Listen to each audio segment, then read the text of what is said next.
Welcome to Science with Soul. I'm Dr. Lottie Valentine and the host of this podcast.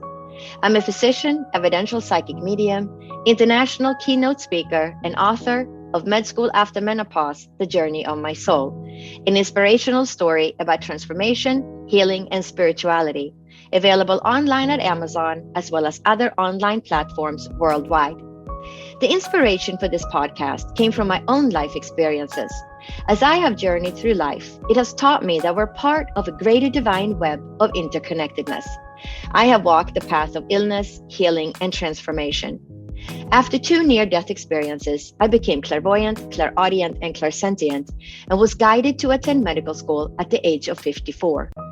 We will be meeting with many different types of doctors, healers, as well as spiritual leaders, educators, and other inspiring souls in this podcast. It is my hope that you will gain information and create a path to healing your own life, physically, emotionally, and spiritually, and bridge the gap between science and soul. If you are a person who understands the interconnectedness of mind, body, and soul, and would like to take one of my courses or work with me to create a path of healing your own life, please visit divinespiritualessence.com or drlottie.com.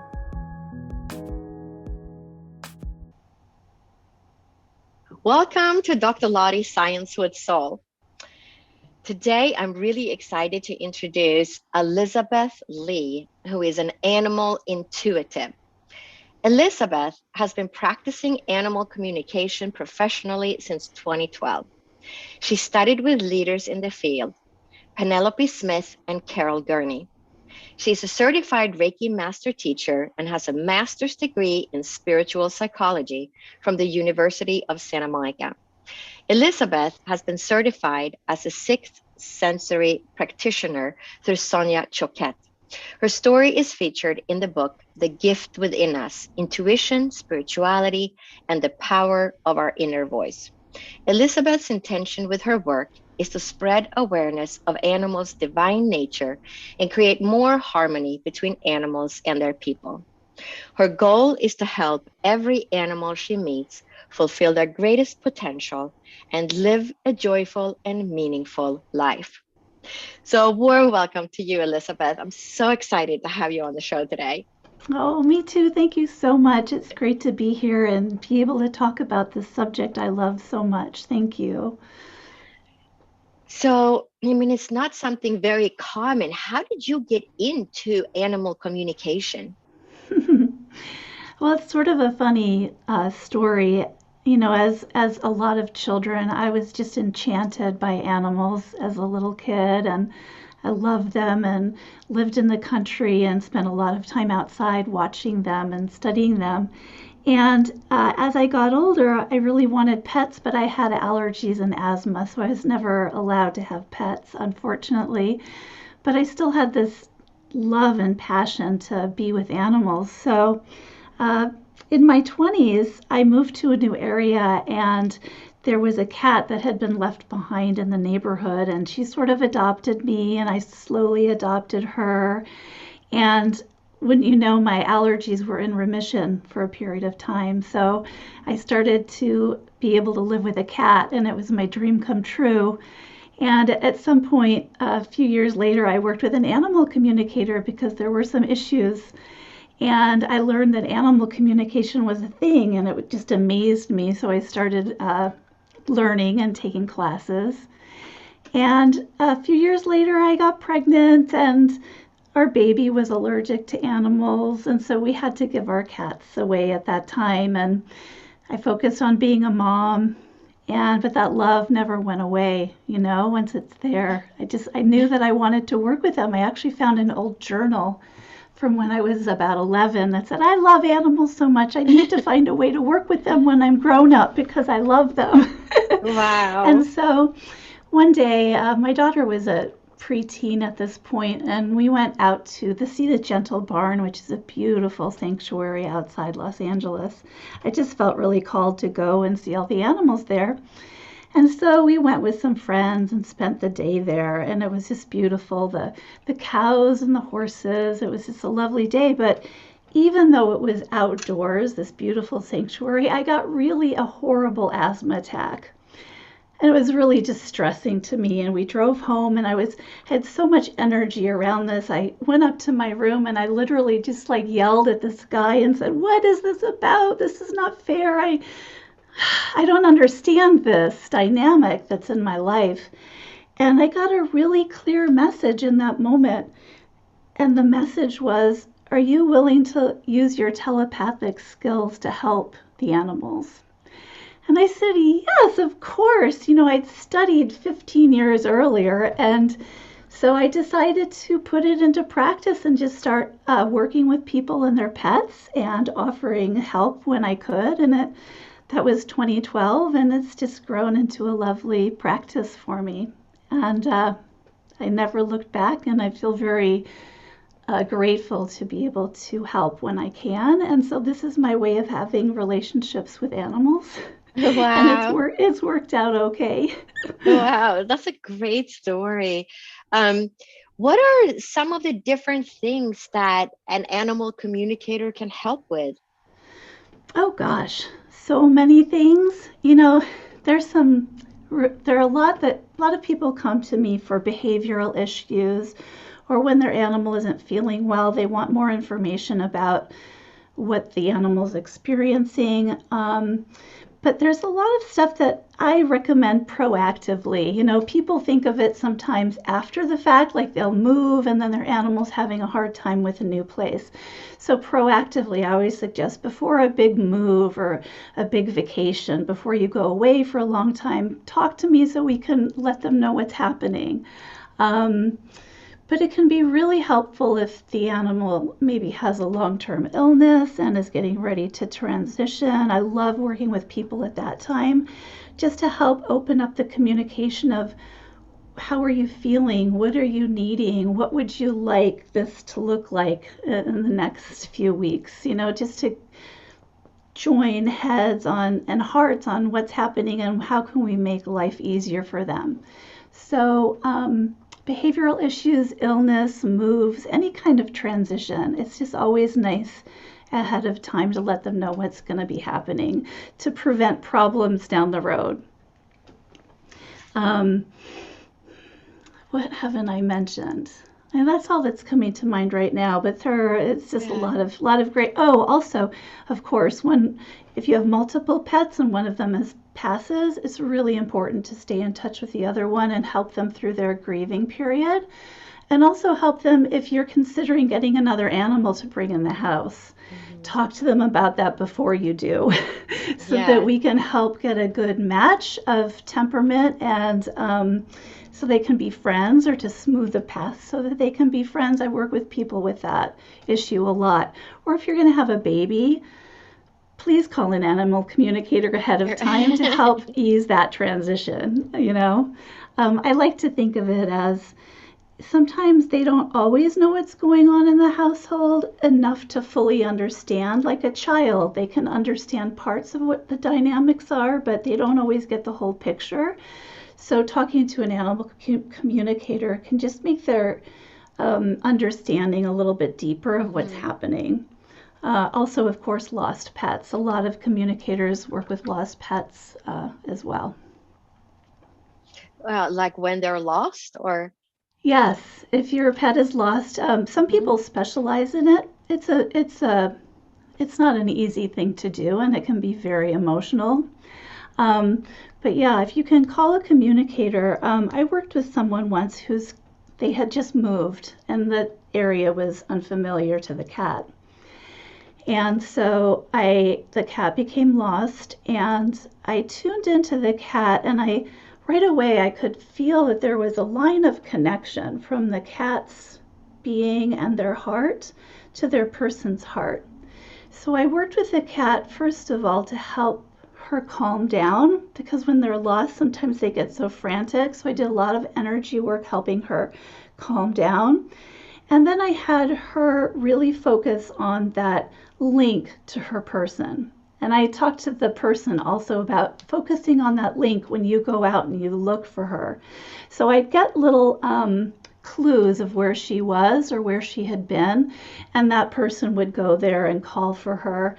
And after it just took about a week, and he called out to her and she called back and they got reunited.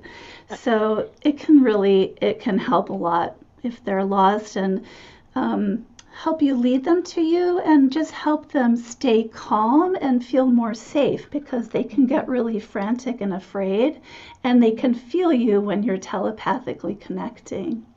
Are there any stories that you would like to share? Sure. Oh my gosh, there's so many stories. But yes, I'd love to share some. Let's see. One of the first calls that I did, which really helped me um, believe in this even more, because it feels a little magical, I have to tell you. But the more and more you work with people and their pets, you can't deny it. So one of my earlier calls was about a dog who really basically freaked out being left home alone all day. He hated it. He would tear up the home, pee inside, all this kind of upset behavior about being left all day. So when I tuned in with him, what he told me was he didn't feel safe being alone all day, didn't like it at all. So I said to him, well, would you like to have a friend? Would that help you? And he said, yes, I'd really like another dog in the house. I mean, it was the most basic, simple communication. And so I told the person, she found another animal to keep him company, and he never tore up the house again. He was like happy, and they became great friends. And it was just a very simple, basic, easy communication that solved so many problematic behaviors, and it made him so much happier. So that was a really fun, simple one that I did one time. Another one was I had a client whose little adorable dog had a lot of itching problems. Was very sensitive and had a rash. And he went under the desk and he wouldn't come out to eat or to anything. He was just so inflamed and uncomfortable, and he'd been to the vet and he'd been given steroids and done everything that the vet had suggested, and it was still really miserable. So I worked with him, and it was only for maybe 30 minutes, and I talked to him and I did a lot of energy work. And when I work, I always call in my guides and helpers and ask for them to come and help, and other animals I've worked with come in sometimes. And so we just worked on pulling the heat out of his body, because I could just feel it. And we just worked on pulling it out for 20 minutes or so. And then my client got back to me an hour or two later and said, oh my gosh, he came out from under the desk for the first time in 5 days and happily had his dinner and hasn't gone back and is feeling himself again. So it's just so satisfying to be able to help that way. Wow, that's a great story. That was really fun. That was really special. I also had a woman call me whose kitty, who's like her soulmate, was very ill, and she wanted to know what he wanted in his final weeks, how he was doing. And so as soon as I tuned into him, I was shown the thread from his body to his soul was getting thin. Like it was just shown to me, a very thin thread. And so I was able to let her know that his days were short, and we asked him how he wanted the next few days to be. And that conversation allowed my client time to say goodbye and thank you to her friend. And it allowed her to hear from him that he wanted to pass while he was at home. So she looked into getting a mobile vet for that. And it just brought more peace to her, to give her validation of where he was at. I was also shown that he was already bridging the worlds. Like he had already left his body and was going in and out quite frequently. So I was able to share that with her. And also his breathing was really difficult for him, which she validated the vet was most concerned about also. But it was a lovely little time together where I was just acting as translator, really. And he passed 2 days later. So she got that special conversation with her. Um, I love working with the pets as they're transitioning or after they've transitioned as well. Um, Sometimes when they're in spirit, twice this has happened where I've talked to animals in spirit. One was a dog, and I was working with a woman whose son had had the dog, and she wanted to know how the dog was in spirit. And so the dog showed me an image. He said, "I'll always be an angel on your son's shoulder." And it was just a beautiful image, and I shared that with her, and she said, "Oh, well, he's got a whole tattoo on his shoulder of the dog." So that's what that was all about. And I was just like, oh, that's so beautiful. Like they love being honored from spirit. And that wasn't the only tattoo story either. I have another story where the little dog in spirit was talking to me and his person, and he just showed me the image of putting his paw on his person's heart, like just, reaching out to her. And so I told her that, and she said, "Yeah, I've got the tattoo of his paw right here." Oh, wow. And just that little bit of validation can be so healing and ease the grief and the suffering of people that are left behind when their pets pass. And I love being a part of that, of easing the suffering. Yeah, I mean the So yeah, pets those are do my go to stories. they do go to the spirit world. I've had pets come through too. Um, I'll say, wow, there is this little tiny dash hound showing up, and they're like, oh my gosh, it's blah blah blah. So it is interesting how the animals Uh-huh. do come through. I love your stories with the putting the paw on the chest, and then there's a tattoo right there. Um, that's just fabulous. Yeah. Yeah. Um, so you definitely can connect with animals that have passed to the other side. So do you feel that Yeah. they go, how they always say they're in rainbow heaven or the animal heaven? Do you feel like it's a different, do you feel like there's a Oh, I different for the lost you. pets, or it's the same heaven? Yeah, I haven't had personal experience of the Rainbow Bridge per se. That wasn't something I was ever sort of, I don't exactly see the bridge per se. Oh, there you are. Okay. Yeah. Um, Sorry, I Yeah, lost it. yeah. I think we lost the connection a tiny bit, but yeah, you were saying that the Rainbow Bridge, um, you don't really have seen the Rainbow Bridge per se. Do you just feel like they're just in heaven with, the humans and everybody else? Yeah, it's so interesting because each animal shares it differently. Like every time I connect, there's something new that they tell me I haven't heard before, which is Right. fascinating to me. But often, if they've been through a lot of physical illness or an accident or something like that, they show me that they're in sort of a healing cocoon for a period of time, which is really interesting. And then often the dogs, oh boy, they get so excited. This has happened multiple times. They show me running endlessly, just happy and running forever, which is beautiful. And then they love to often come back and visit their people. So sometimes we'll have a conversation about what's the best way we can connect you both once they're in spirit. Like, how do you want to show up, or how are you showing up and the client isn't noticing? Or, we sort of talk about the best ways for them to keep their relationship going, which is so healing because I really feel for people who live with a pet that go through a serious or long-term difficult Hmm. transition. And sometimes people are just held in that grief space of remembering the difficulty and the suffering at the end. And so, Hmm. what I love to do is help them reconnect together so they can feel that relationship again and have new memories come forward from their new sharings with each other, and let go of those sad or difficult memories. One time I was teaching a class in person, and I had one of the people in class go back all the way to her childhood animal that she felt so much guilt and sadness still, 40 years later over how they had passed.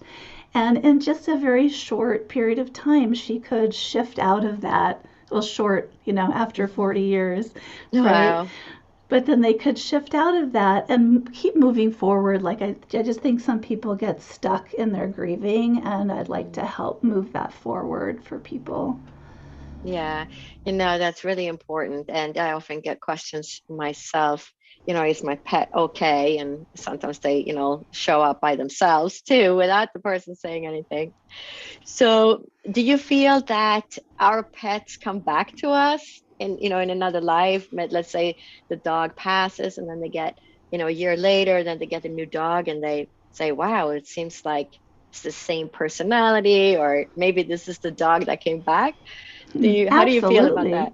Yeah. Well, it's different. I think every option is possible, I think, and every case is different. I've had cases where the animal comes back and says, "Yes, I'm the same animal as you had in childhood," and the person had an inkling because of similar behaviors.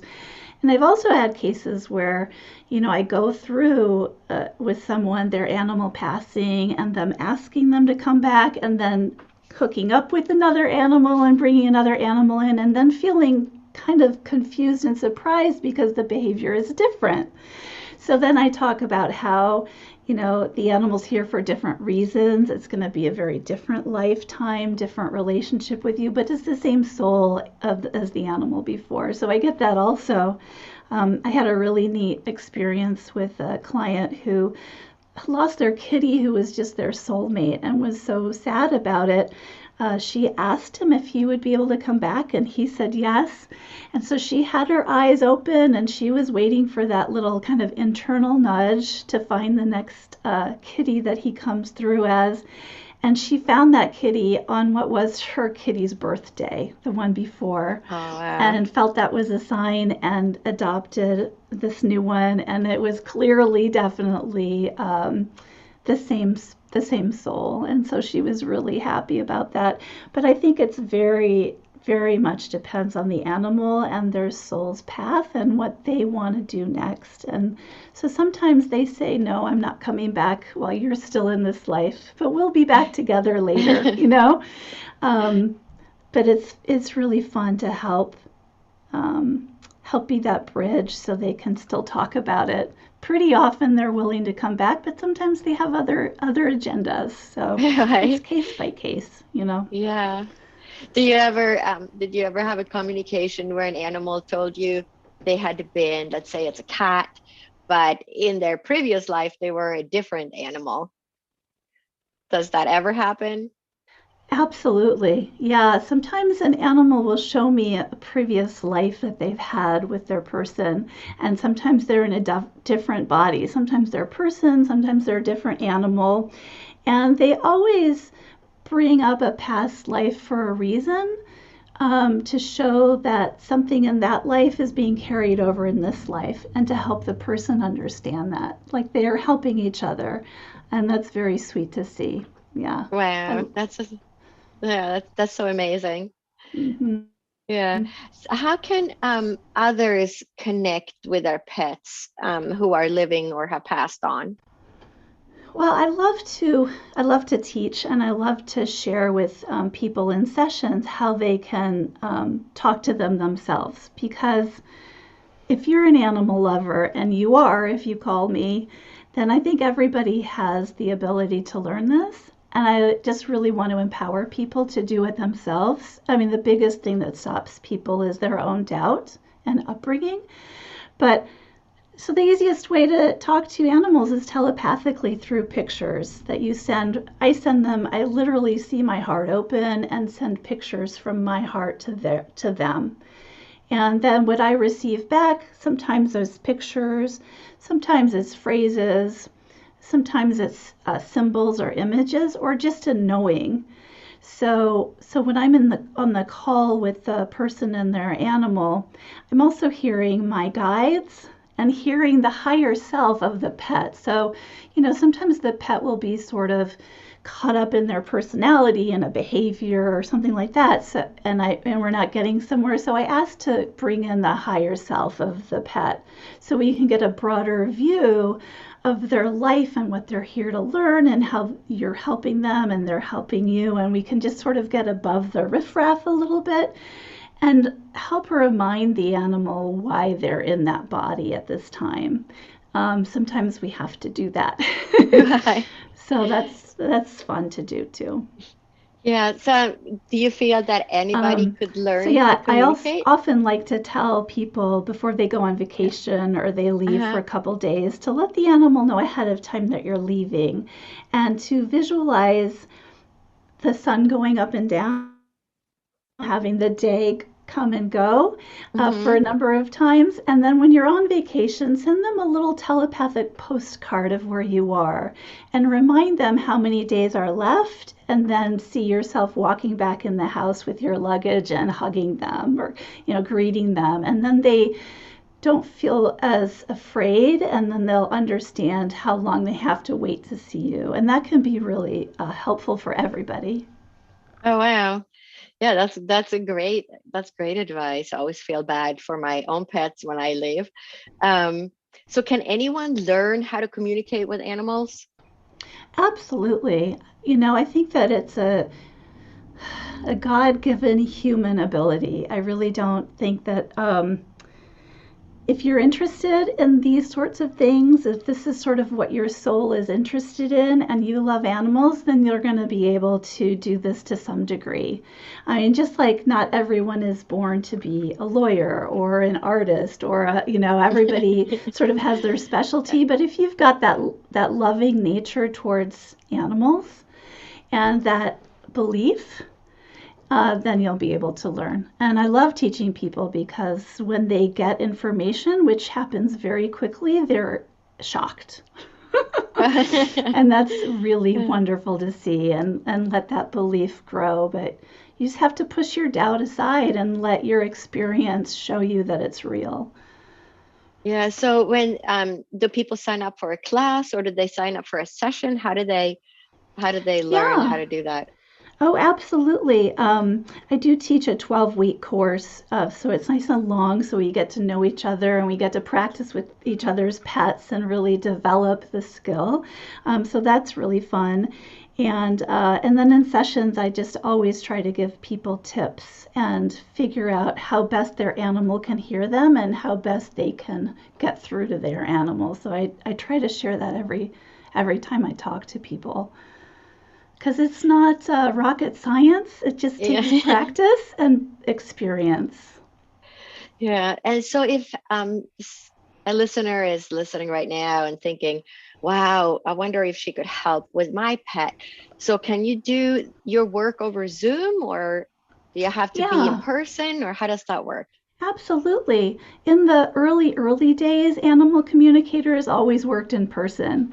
But since I started, it's always been over the phone and now through Zoom, since we all know Zoom so much better. It doesn't have to be on Zoom. The phone works just as well, but basically, people send me photographs of their animal so that I can tune into them. And as I talk to the person and hear their voice, that helps me tune into the animal through the person. And Zoom is a lot of fun, I think, but the phone works just as well so that, I have clients in other time zones and parts of the world, and it makes it easy that way. Yeah, wow, that's just amazing to think how efficient Zoom is right now, right? It Um, is. so how can people find you? Oh, well, I have a website, which is my whole name, which is Elizabeth Ayer Lee, Ayerlee. And you can find me there. You can also find me on Facebook and Instagram as Elizabeth Lee Animal Intuitive.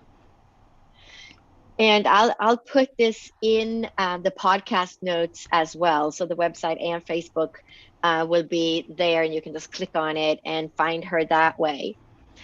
So I want to thank you so much for sharing all your knowledge with the listeners today. And anybody who has an animal, you should check out Elizabeth's website and tune in and get some consultations from her for your animal.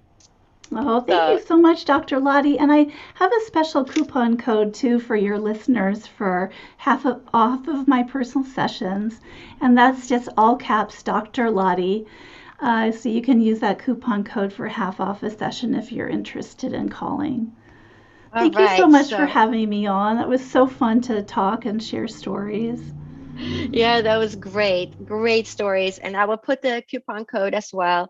If you look in the podcast notes, and you should be able to just copy that and then go to her website. So again, thank you so much for joining us today and sharing your knowledge and wisdom with animal communication. Oh, thanks, Dr. Lottie. It's my pleasure. I hope you enjoyed listening to this episode of Dr. Lottie Science with Soul. Make sure you are subscribed so you will be notified of new episodes as they become available. If you are a person who understands the interconnectedness of mind, body, and soul, and would like to take one of my courses or work with me to create a path of healing your own life, please visit divinespiritualessence.com or drlottie.com. My book, Med School After Menopause, The Journey of My Soul, an inspirational story about transformation, healing, and spirituality, is available online at Amazon as well as other online platforms worldwide.